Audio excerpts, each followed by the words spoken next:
I would much rather create 3 short pieces of content like this than work for a boss. I would much rather sit and work on 7-second, 30-second, 1-minute videos, post it to social media, update and upgrade my skill set so that I can generate this from the online space. Because if you start doing that, you will have one decision at the end of this year. Keep working for a boss or fire your boss. That's exactly what I did. So I got started in the online space. I had absolutely no prior experience. I did not know how to do this, but I started learning high income skills.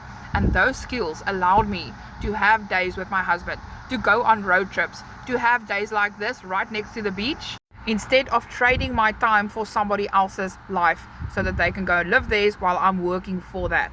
I started my online business 3 years ago. That gave me the freedom.